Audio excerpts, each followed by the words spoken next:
Welcome back, everybody. This is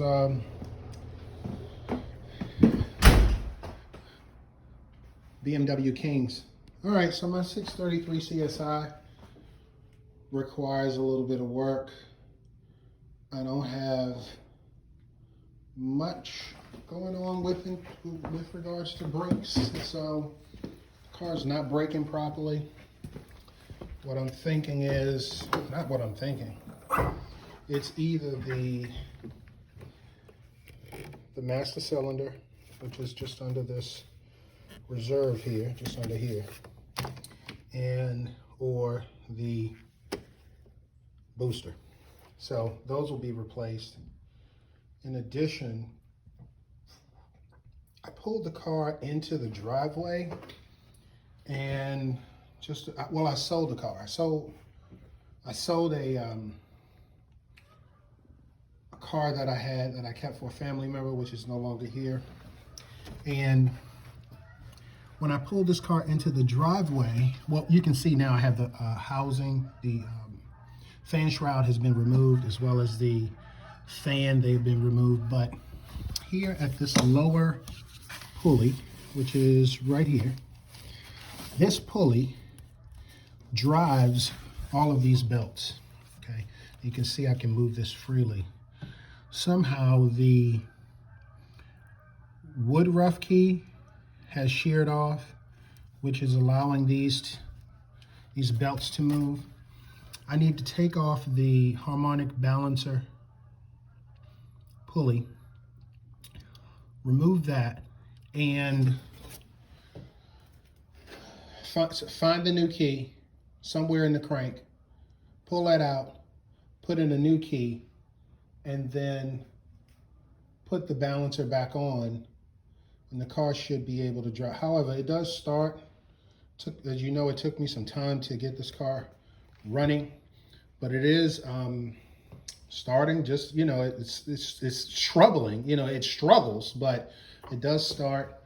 And then once that gets started, once that harmonic balancer and that wood rough key is in and working, I'll replace the belts, put everything back, and then from a driving perspective, the car should be as good as new, shouldn't be an issue. Also, I need to figure out why the lights aren't working. The lights on the instrument cluster aren't working. I need to figure that out. And then a few other things before I can get this car on the road. But more to come on the 633 CSI. Purchasing parts right now. Also purchased the harmonic balancer remover from Amazon, 22 bucks. Let's see how that works. But essentially, just to talk again about this work, I'll be removing this radiator also, which I just replaced the water pump and had to remove the radiator, but I'll remove the radiator again, flush the system, and then take off that balancer, clean it up, put it back on, and we should be as good as new. But otherwise, the car is doing very well. Here's a shot of it a little further away.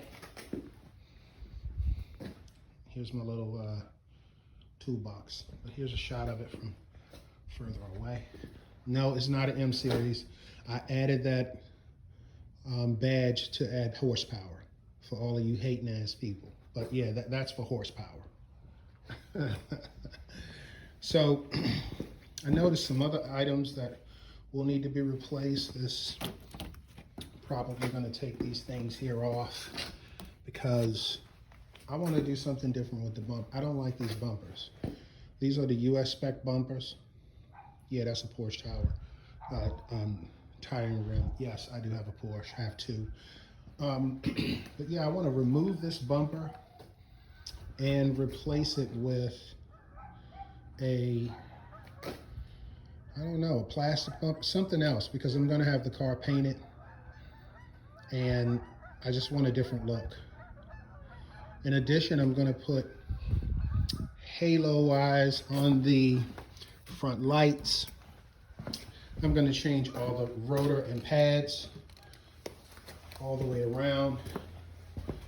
I bought used tires because all the tires I bought when I essentially bought this car initially, all of the tires were rotted out, literally rotted out. Car had sat since 2006 until I picked it up. That's just a reminder, but I'm going to replace all of the BMW badges. The back bumper also is going to get replaced and painted.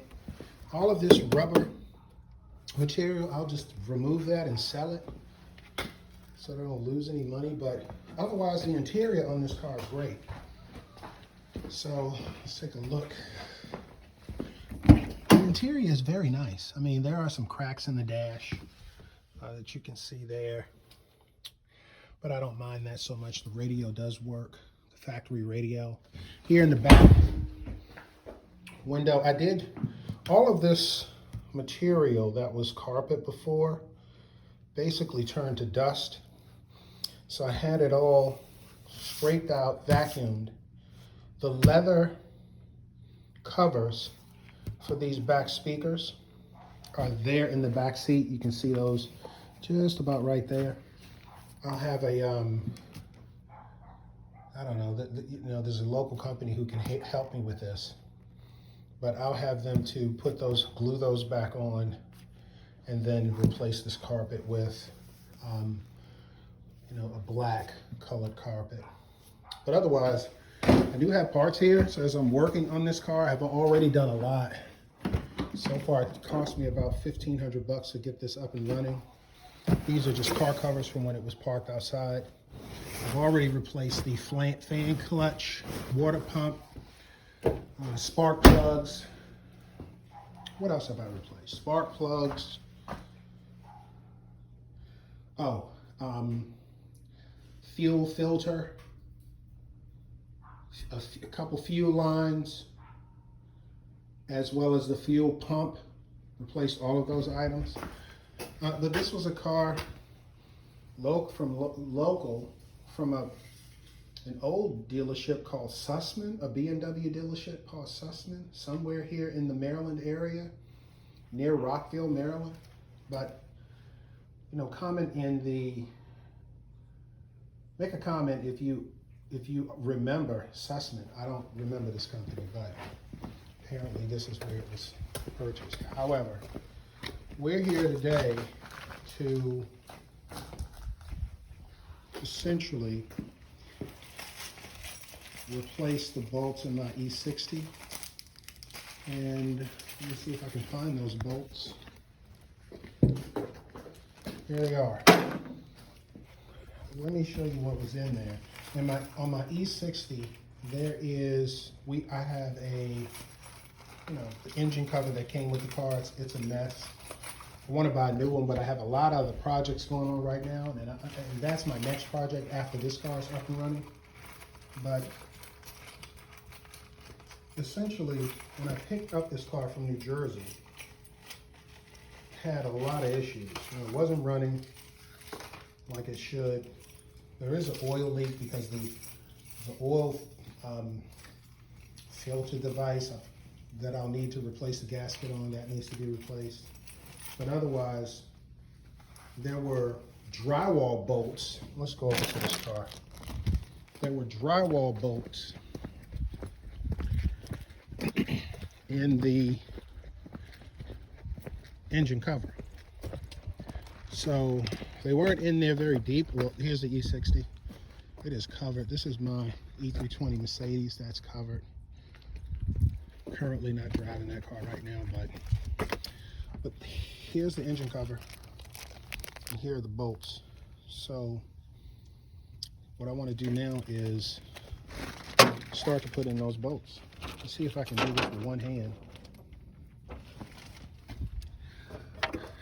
These bolts are very, very expensive for whatever reason. When I went to to BMW to get these bolts, they were very, very expensive. And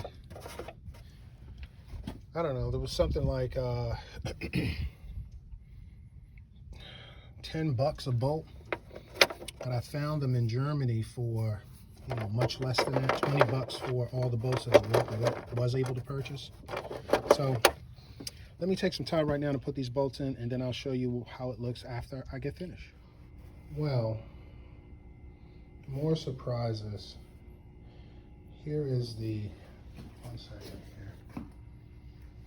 Here's the clip.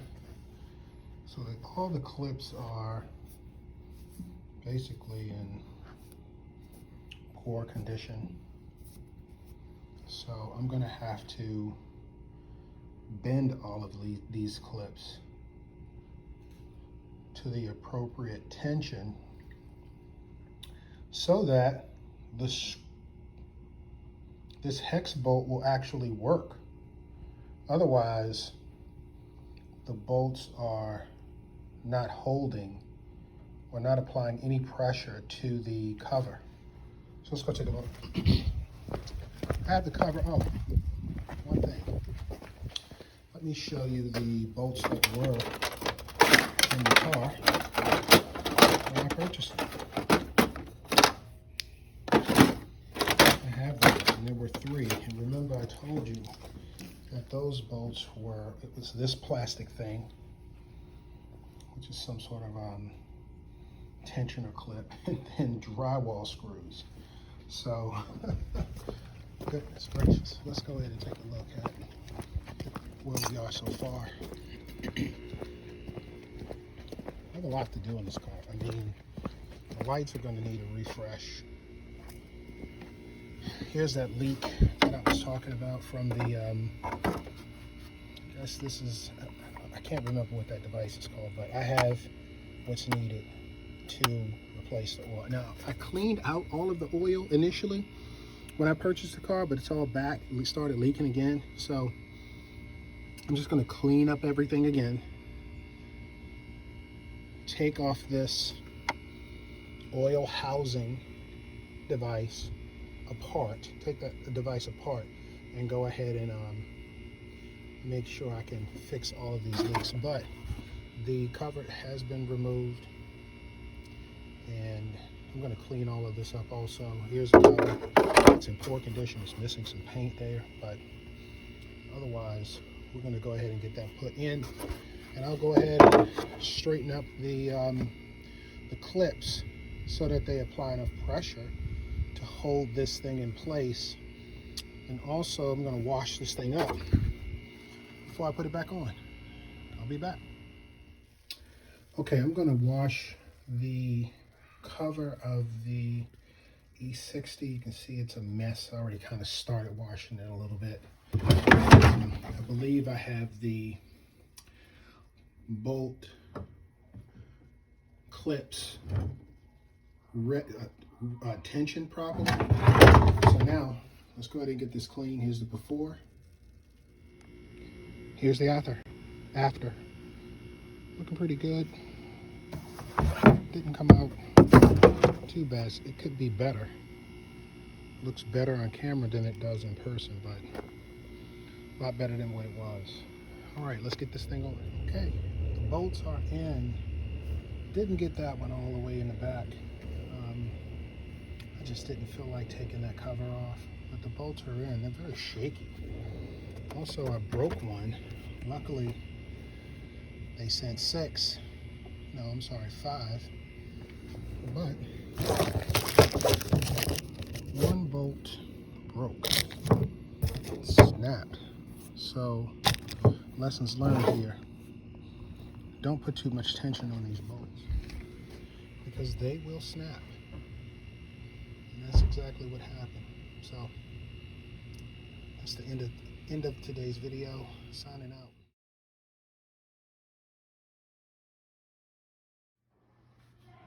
All right, BMW King's back.